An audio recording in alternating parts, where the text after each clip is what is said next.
কাঁচা আম দিয়ে আচার তৈরি করতে চাইলে এই আচারটা তৈরি করতে পারেন। এই আচারটা তৈরি করতে কোনো রকম তেল লাগবে না, কোনো রকম বাড়তি মশলা লাগবে না। রোদে দেওয়া ঝামেলা ছাড়াই 1 বছর সংরক্ষণ করতে পারবেন। তো চলুন দেখতে থাকুন।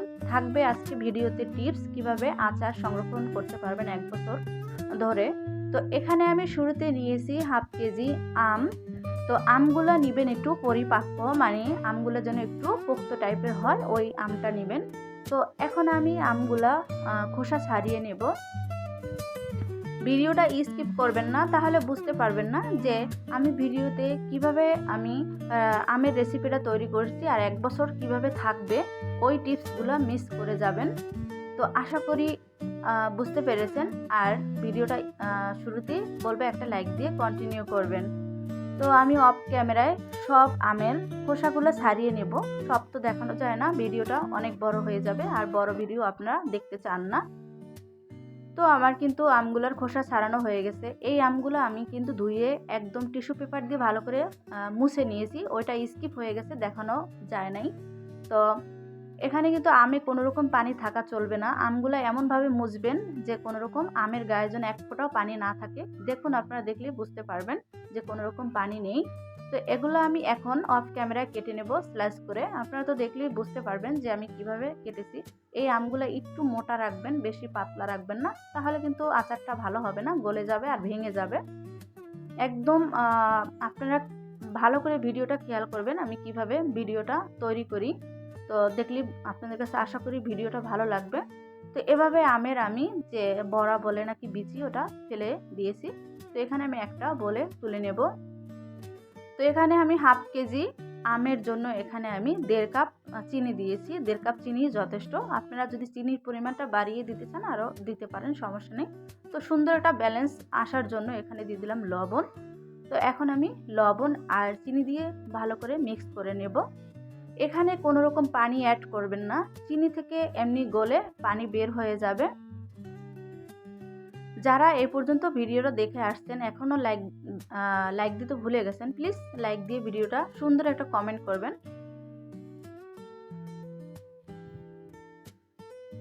তো এভাবে আমি মিক্স করে নেব, কিন্তু এখানে কোনো রকম হাত দিয়ে মিক্স করা যাবে না, তাহলে কিন্তু 1 বছর বা 2-4 দিনও রাখা যাবে না। তো এটাকে আমি প্রায় 1 ঘন্টার জন্য আমি ঢাকনা দিয়ে ঢেকে রেখে দেবো। তো এখানে আমি এখন ভেজে নেব মরিচ আর পাঁচফোড়ন। আপনারা ঝালের পরিমাণটা বাড়িয়ে নিতে পারেন। এখানে আমি যে পাঁচফোড়নগুলো দিয়েছি এগুলো আমার সব লাগবে না, আমি একটু ভেজে আলাদা করে রেখে দেবো, তাই একটু বেশি করে দিয়েছি। তো আপনারা আমি কতটুকু দিব 1/2 কেজি আমে সেটা আপনাদেরকে দেখিয়ে দিব। তো এখানে কিন্তু পাঁচফোড়নগুলো হালকা ভাজতে হবে, বেশি ভাজা যাবে না, তাহলে কিন্তু তিতা লাগবে। তো আমি ফিরে আসলাম 1 ঘন্টা পর। দেখুন চিনিগুলো গলে কিন্তু পানি বের হয়ে গেছে। চিনিগুলো যদি হাতে সময় থাকতো আমি আমগুলো আরও রেস্টে রেখে দিতাম, তাহলে চিনিটা আরও ভালো করে গলে যেত। তো এখানে আমি অ্যাড করব এখন ভিনেগার, মানে সিরকা। এই ভিনেগারটা দিলে কিন্তু রোদে দেওয়া ঝামেলা ছাড়াই আপনারা 1 বছর সংরক্ষণ করতে পারবেন এই আচারটা। এখানে আমি প্রায় 4 থেকে 5 টেবিল ভিনেগার বা সিরকা হোয়াইট কালারের দিয়ে দিলাম। এখন আমি এটাকে ভালো করে নেড়ে নিব, মিক্স করে নেব। মিক্স করে তারপর আমি চুলাতে চলে যাব আচারটা তৈরি করার জন্য। তো চুলাতে আমি শুরুতে একটা প্যান বসাই দিলাম। এখন আমি প্যানের ভিতরে দিয়ে দিলাম যে আমগুলো রেখেছি, ওই আমগুলা। তো দেশ এবং দেশের বাইরে থেকে যারা এই মুহূর্তে আমার ভিডিওটা দেখছেন তাদেরকে অনেক অনেক ধন্যবাদ। তো এখানে আমি অ্যাড করব এখন সুন্দর একটা কালারের জন্য 1/2 টেবিল চামচ করে হলুদের গুঁড়ো আর মরিচের যে গুঁড়োটা আছে রেড কালারের, ওইটা দিয়ে দিলাম। তো এখন ভালো করে আবার একটু মিক্স করে নেব। তো নতুন বন্ধুরা আমার ভিডিওটা আপনারা দেখেন কিন্তু কেউ সাবস্ক্রাইব করেন না, লাইক করেন না, সুন্দর একটা কমেন্টও করেন না, শেয়ার তো করে নিন না। তো এই ভিডিওটা যদি আপনাদের কাছে ভালো লাগে, যদি মনে চায় বেশি বেশি একটু শেয়ার করে দিবেন। এখন আমের সিজন চলে, সবাই মন চায় যে একটু আমের আচার তৈরি করি। তো এটা সবার সাথে রেসিপিটা শেয়ার করে দেবেন।